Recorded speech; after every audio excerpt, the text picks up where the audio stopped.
Salut Alicia, et oui, automne rime avec courge et citrouille. Oui, bon, ça rime pas vraiment, mais bon, c'est une façon de parler. En tout cas, tous ces cucurbitacées autour de moi, ils seront présentés à la fête des cucurbitacées. Ça aura lieu le 20 et 21 octobre à Rousset dans le Maine-et-Loire. Et vous allez voir que cette fête, non seulement elle est fun et champêtre, mais en plus elle est solidaire. Tenez-vous prêts, on va découvrir une très belle initiative locale. Allez, à tout à l'heure. C'est la fête des cucurbitacées qui va se passer dans les Mauges, à Rousset plus exactement. C'est en fait une grande célébration de ces légumes un peu bizarroïdes. Bonjour Nadine. Bonjour. Vous allez nous parler de ce projet de fête, mais avant tout, cette grande fête, cette institution dans la région, c'est une belle initiative solidaire. Vous allez nous en parler. Effectivement, c'est à l'initiative de l'association de la ferme d'activité des Mauges qui a créé cet établissement au cœur d'une ferme sur un site donc en plein milieu de la campagne. Alors voilà, il y a plein de bénévoles qui ont créé cette association pour soutenir un établissement qui accueille des personnes en situation de handicap.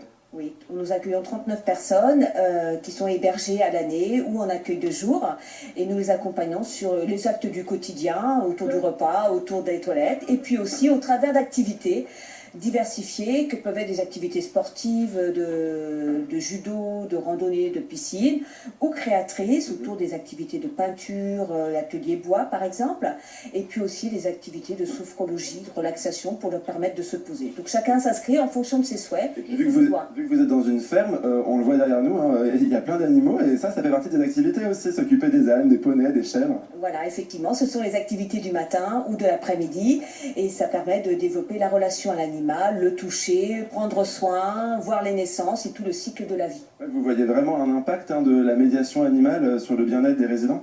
Tout à fait, à part ce contact-là, et puis aussi dans notre projet de développer encore, parce qu'on le fait déjà, la médiation animale. Alors les cucurbitacées dans tout ça, ils sont où? On les voit pas là? Les cucurbitacées, donc les résidents font aussi la mise en pot des graines de cucurbitacées dans des petits godets au mois d'avril, qui seront ensuite repris par les bénévoles de l'association qui vont les planter dans les champs. Alors il y a combien de bénévoles dans l'association? Entre 200 et 300 pour la fête des cucurbitacées. C'est un beau projet et du coup tous ces cucurbitacées ils vont être vendus pendant la fête. Voilà, exactement, au profit de l'association. Bon, bah, moi je vais aller voir un petit peu le champ où se trouvent tous ces cucurbitacées. Merci en tout cas. Merci. Et puis à bientôt. Et puis Alicia, si ça se trouve, je vais pouvoir récupérer une ou deux citrouilles et puis on va peut-être pouvoir faire une petite sculpture. Allez, à tout à l'heure, on verra ça. Oui, alors maintenant je suis avec Régine qui est à l'origine de la fête des cucurbitacées à Rousset. Alors Régine, comment est-ce qu'elle est venue cette idée de créer cette fête? Alors, j'ai un fils handicapé, donc Pierre, qui a 30 ans. Il a le syndrome X fragile, c'est une maladie génétique rare. Et avec d'autres parents, dès 1999, on a eu l'idée de créer un foyer de vie pour les adultes, un foyer de vie pour adultes handicapés. Et pour récolter des fonds pour ce projet, donc, on a initié la fête des cucurbitacées. Et alors vous avez mis 10 ans pour récolter suffisamment de fonds pour ouvrir le foyer? Parce qu'il fallait beaucoup de fonds pour créer un foyer de vie qui était... Et maintenant votre fils il habite à quelques kilomètres de chez vous? Voilà, il habite au foyer de vie de la ferme d'activité des Mauges à la Bastille. Et puis vous êtes suivi par plein de bénévoles, il y a plus de 300 bénévoles qui se sont fédérés autour de cette super initiative. Et on les voit, ils sont en train de récolter là, les cucurbitacées en vue de la fête. Bonjour Jean-Charles. Salut Charline. Bah, vous allez nous présenter un petit peu les différentes variétés qu'on trouve dans vos champs? Oui, bah, les coloquintes. Alors celle-ci elle se mange pas. Celle-ci ne se mange pas. C'est pour faire la déco. Voilà. Les variétés culinaires, comme la melonnette de Vendée. D'accord. Très bonne pour les desserts.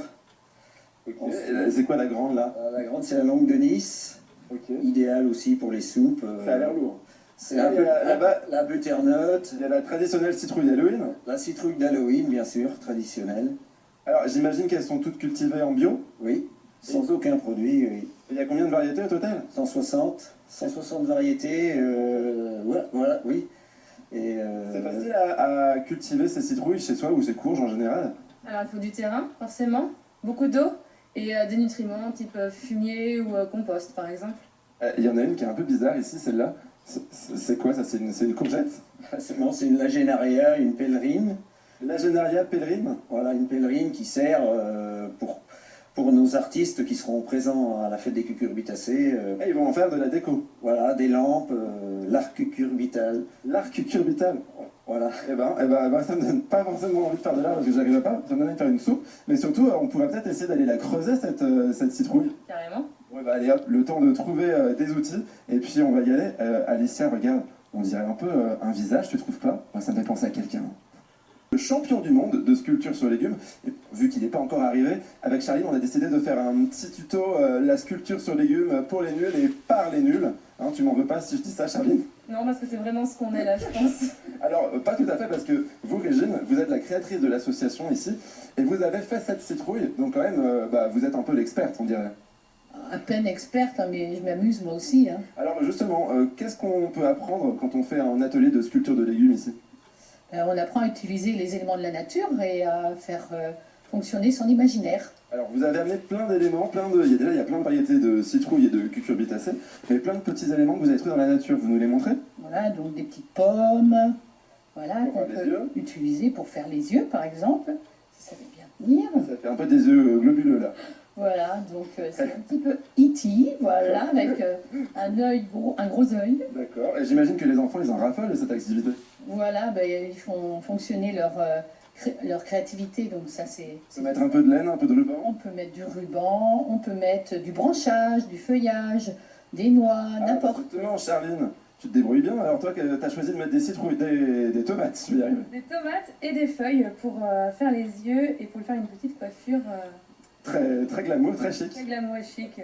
Bon alors, il va pas se passer, on va pas faire que de la sculpture sur légumes à la fête des cucurbitacées, la fête des cucurs pour les intimes. Qu'est-ce qui se passera d'autre? Alors, durant ces 2 jours, il va y avoir de la vente de cucurbitacées, plus de 120 variétés, un marché producteur de pays, un marché artisanal, des groupes de musique, des dégustations, de nombreux ateliers autour des cucurbitacées. Donc, de quoi passer un très bon week-end. Des événements incontournables, hein, tout le monde ne parle que de ça ici. Il faut savoir que la fête, elle est gratuite, et puis tous les bénéfices de la vente des cucurbitacées reviennent à l'association. Tout à fait. Bon bah c'est super, on va continuer, hein? On affiche le site de l'association pour que vous retrouviez tout le détail, et puis moi je vais continuer ma citrouille parce qu'à la base Alicia elle était supposée te ressembler, mais là c'est pas gagné.